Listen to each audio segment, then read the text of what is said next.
Hey everyone, it's Jacob here back in with another video. So for today's video, I wanted to show off something really cool that I got from Amazon. I'd ordered it a few days ago and it actually just got delivered to me like yesterday.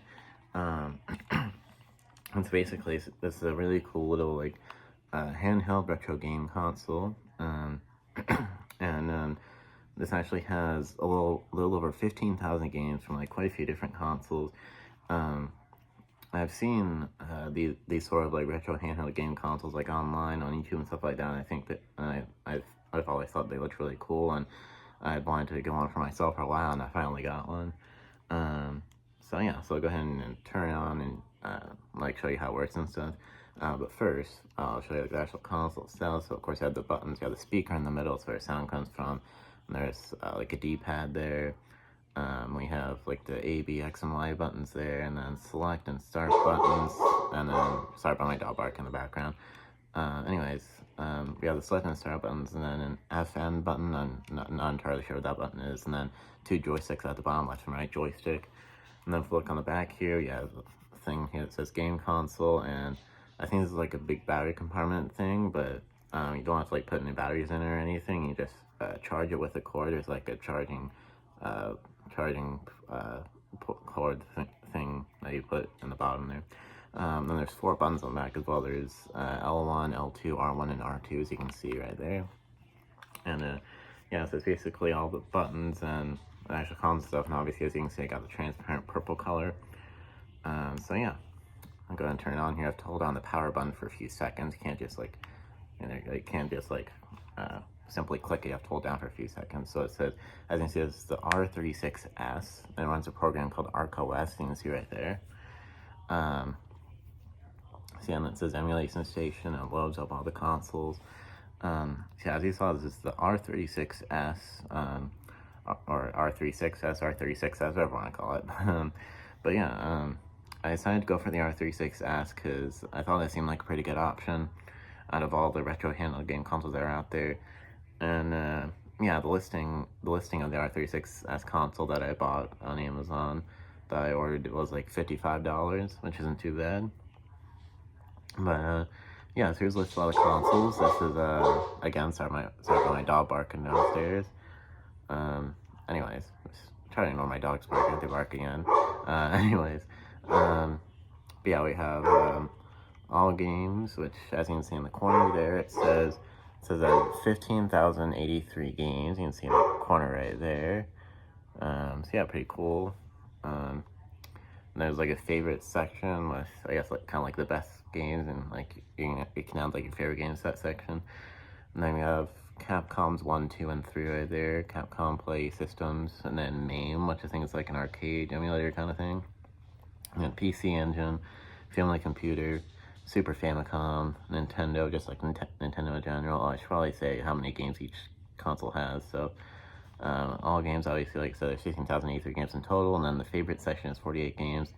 Capcom 1 has 32 games, Capcom 2 37 games, Capcom 3 just 4 games, MAME has 1,927 games, PC Engine has 359 games, Family Computer 1,639 games, Super Famicom 451 games, just general Nintendo 500 games, Super Nintendo Entertainment System, or SNES, SNES, 1,332 games, Nintendo 64 with 187 games, the original Game Boy with 3,675 games, Game Boy Color 2,099 games, Game Boy Advance 1,081 games, Nintendo DS with just 15 games, Sega Mega Drive with 1,221 games, Sega Dreamcast with just 5 games, 5 measly games. I think the Sega Dreamcast has the least amount of games of all the consoles on this thing. And the Sega Game Gear is 263 games, Neo Geo, which has 204 games, the original PlayStation with 23 games, the PSP or PlayStation Portable with 22 games, Pico 8, I'm not entirely sure what that is, but it has 5 games, then Scum VM, which is some sort of like program or something, I'm not entirely sure what that is either. And then options, of course, it says 33 games available. That really means options. There's 33 options available. So you have the option section, and that's it. And then it brings it back to all games. So yeah, and if you click start, it brings up this menu, and there's a bunch of different settings. It's actually, you can actually change the display of the console basically. Oops, didn't mean to click that. if you go to UI things, it actually changed what the console looks like. So you click theme right here. There's quite a few different themes right here. So yeah, I'm gonna stick to the standard theme, but there's quite a few themes you can change it to. But yeah, I'll probably show off like 1 or 2 games at least. Well, first I want to say like the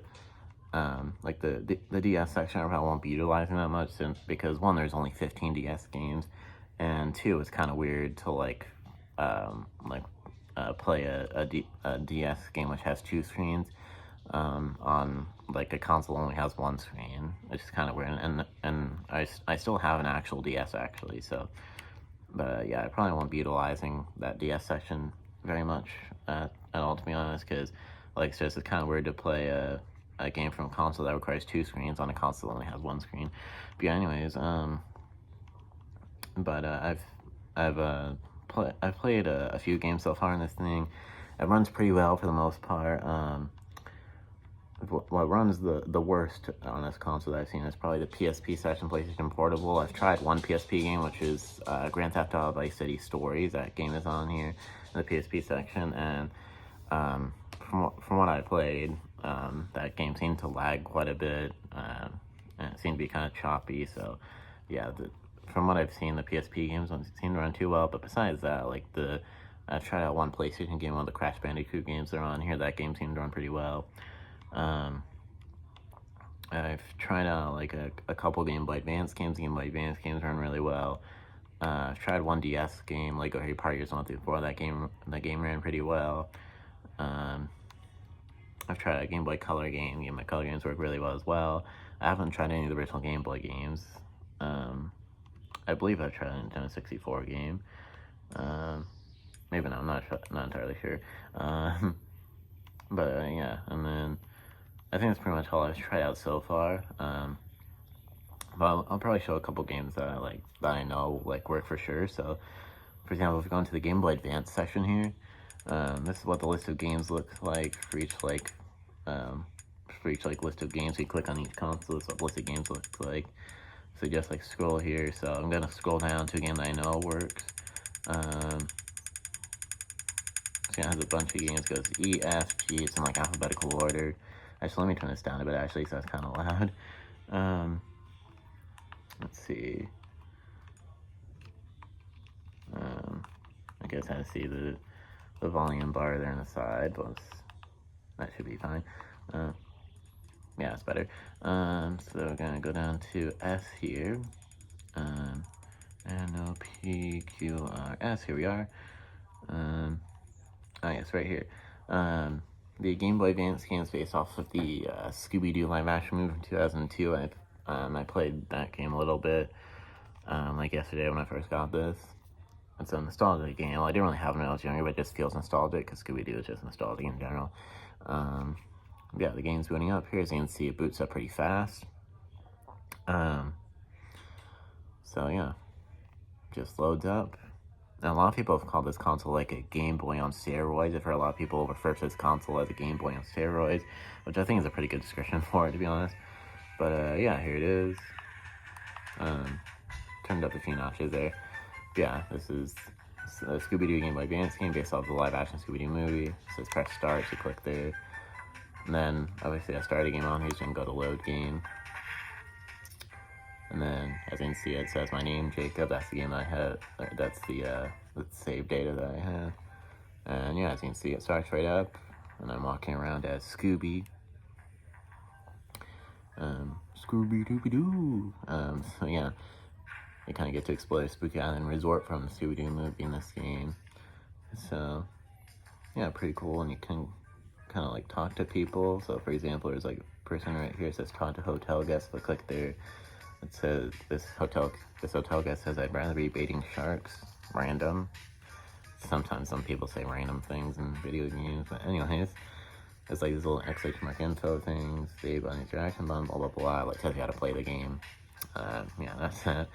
Yeah, that's one game. And then you actually, in order to exit each game and get back to the main menu of the console, you actually have to click the select and start buttons together twice. So if you click it once, you see a thing in the corner that says press again to quit. And so you click it again, and then it takes you back to the main menu of the console. So yeah.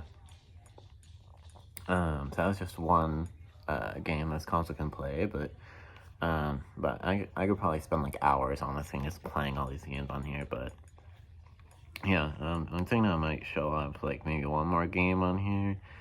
I think I want to show off the PlayStation section actually. Another game that I've started playing when I first got this was Crash Bandicoot 2, actually, Cortex Strikes Back. The first Crash Bandicoot game is not here for some reason, I don't really know why, but the second and third Crash Bandicoot games are on here, so let's go into Crash Bandicoot 2 real quick, and I'll show off the PlayStation section here. So it's loading up here. Sometimes some little things pop up like that while the game is loading up. But there we go, so Sony Computer Entertainment America presents. So yeah, the game is loading up here. Naughty Dog, that's like the name of the company that I think like developed the Crash Bandicoot games. So yeah, started to get like little noise in the background of my dog again. Anyways, Crash Bandicoot 2, Cortex Strikes Back. So yeah, we can go down to load game, click start. As you can see, I'm bringing you here, and then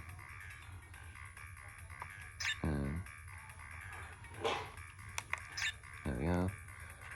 And as you can see, I'm walking around as Crash Bandicoot. You can like go into this portal here. There we go. It's loading up. Yep. And you go through here, and then use B to jump, and you can like attack with Y, and yeah, it's pretty cool. Oops, yeah, there we go. So yeah, you just like walk around as Crash Bandicoot here, play the levels of course. So yeah, as you can see, it runs pretty perfectly. There doesn't seem to be any issues. So yeah, I'm gonna collect these apples here. Why can't I get this last apple? There we go. I was like, why can't I get that apple? Anyways, I'll go ahead and exit out of that game. So yeah, I think that's pretty much everything with this console. I'm obviously not gonna go through like every single game or anything and like play every single game, because that would take way too long. We'd be here all day if I went through every single game on this console. But yeah, I think it's a really cool little console. I think it's one of my favorite purchases that I've ever made. And yeah, if you want to get one of these little consoles for yourself, you can probably find it on Amazon or something, like I did. But yeah, if you want to get this specific console, it's called the R36S. There are other ones out there, other like little retro handheld game consoles, but this one seemed like a pretty good option to me. But yeah, I guess I don't really have anything else to say about this console or anything. But yeah, this is the R36S retro handheld game console. Really, really cool little console that can now play a whole bunch of games from a lot of different consoles, like on the go, basically. And yeah, it's just really, really cool. I'll probably take this on like road trips and stuff. It's like perfect for road trips, I think. But yeah, that was the R36S retro handheld game console. Don't have anything else to say. That's pretty much it for this video. Of course, please like, comment, and subscribe. Please subscribe if you haven't done so already. And of course, ring the bell so you'll find whenever I post any new videos. And yeah, don't have anything else to say. So of course, if you enjoy this video. Now, of course, see you next time. Peace.